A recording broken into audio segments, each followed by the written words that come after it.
Selon le fabricant, le terminal Honeywell CT70 est ultra fiable et ultra durable.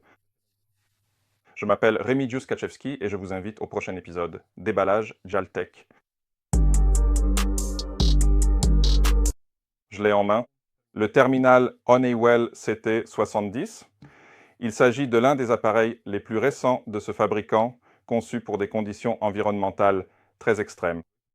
C'est un appareil classé par le fabricant comme un appareil ultra robuste, c'est-à-dire très résistant, très durable. De la taille d'un smartphone, il possède un écran de 6 pouces de diagonale. Qu'avons-nous à l'intérieur? À l'intérieur, nous avons un terminal de la taille d'un smartphone que nous allons examiner de plus près dans un instant, ainsi qu'une batterie à installer. Faites attention, dans l'appareil, dans l'emballage, il n'y a ni câble de chargement, ni, a fortiori, d'adaptateur inclus. Ce sont donc des accessoires que vous devez acheter séparément. Si vous vous souvenez du déballage du modèle CT32 que j'ai présenté, nous l'avons filmé il y a quelques mois. Là, il y avait un terminal avec la batterie et séparément un cache pour recouvrir la batterie.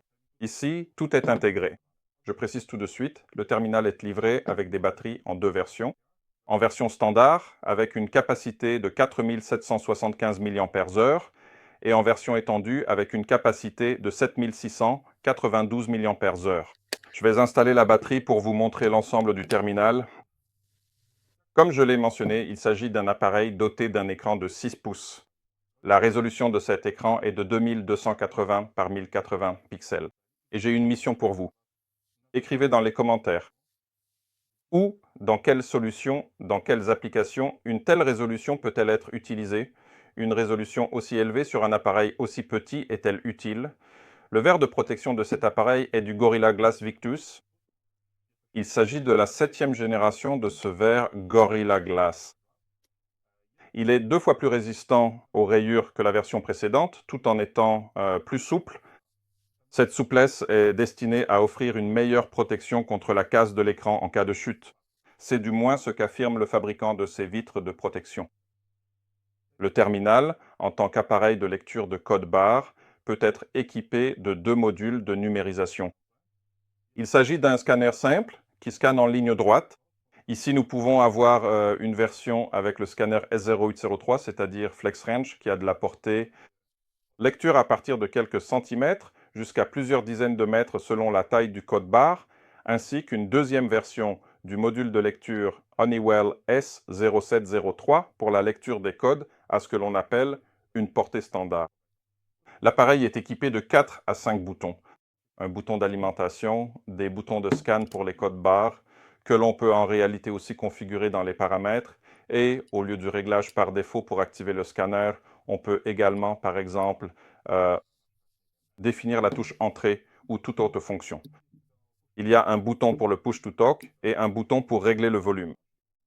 À l'avant, nous avons un appareil photo, une caméra de 8 mégapixels. À l'arrière, c'est 13 mégapixels. Nous pouvons donc documenter notre travail et, en utilisant la technologie vocale, nous pouvons aussi, par exemple, passer des appels vidéo avec une bonne qualité. Dans la partie inférieure, nous avons un port USB pour l'alimentation, ainsi qu'un port OTG pour la communication, par exemple, avec des interfaces, des chargeurs, une station d'accueil de communication. Ici, nous avons également une interface de communication, par exemple, avec un module RFID ou une poignée pistolet. Le terminal est équipé de 3 microphones intégrés. Ce sont des microphones à haute sensibilité, avec correction du bruit, afin que la transmission soit de la meilleure qualité possible. À l'intérieur, sous la batterie, se trouvent des ports. Ici, sous le cache que je vais retirer, il peut y avoir un emplacement pour carte SIM, si l'appareil est configuré en 5G ou LTE, ainsi qu'un emplacement pour carte mémoire micro SD. L'appareil prend en charge des cartes d'une capacité allant jusqu'à 2 Teraoctets.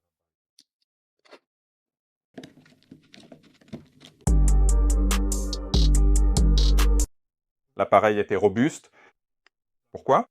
Car, selon le fabricant, il peut résister à des chutes d'une hauteur de 1,8 m ou 2,4 m si l'on protège le terminal avec un étui en caoutchouc, c'est-à-dire le fameux rugged boot De plus, il peut fonctionner à des températures descendant jusqu'à moins 20 degrés et en même temps, malgré de telles performances, une structure qui protège l'intérieur de l'électronique. L'appareil est très léger. Il pèse 310 grammes, ce qui en fait l'un des appareils les plus légers de la catégorie des appareils robustes. Je connais un appareil un peu plus léger, j'en parlerai dans un instant. Il ne faut bien sûr pas oublier de mentionner la classe d'étanchéité. Ici, nous avons IP65, IP68. Première classe, cela indique une résistance aux éclaboussures, aux projections, donc l'appareil n'a pas peur de fonctionner sous la pluie, par exemple. Et la deuxième IP68, c'est une classe d'étanchéité qui indique une résistance à une immersion temporaire dans l'eau, donc nous pouvons aussi travailler dans des environnements humides. Nous n'avons pas à craindre que l'appareil, s'il tombe dans l'eau, soit endommagé, perde de l'énergie, les batteries ou quoi que ce soit.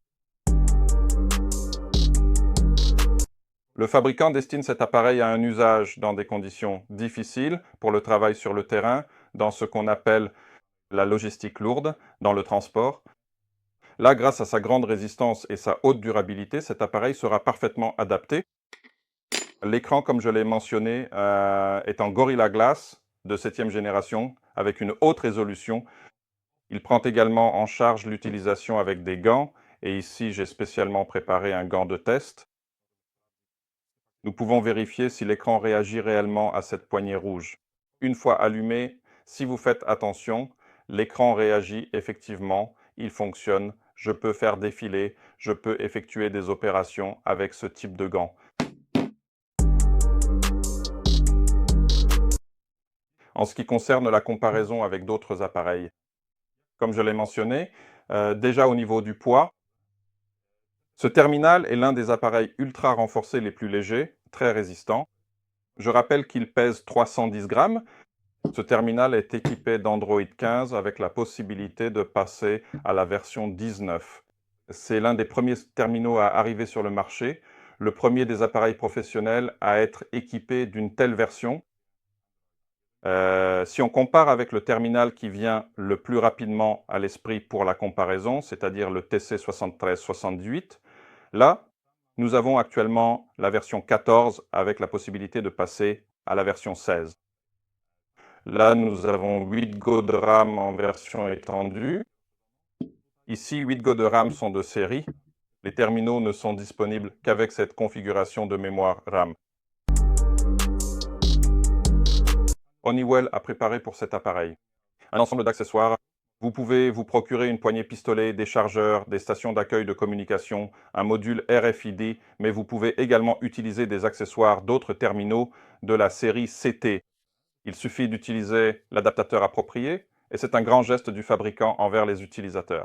Vous n'avez pas besoin d'acheter de nouveaux accessoires dédiés, il suffit d'utiliser un adaptateur qui coûte quelques euros. Vous êtes ainsi en mesure d'utiliser les accessoires que vous possédez déjà si vous avez d'autres terminaux Honeywell de la série CT. En résumé, où peut-on utiliser ce terminal?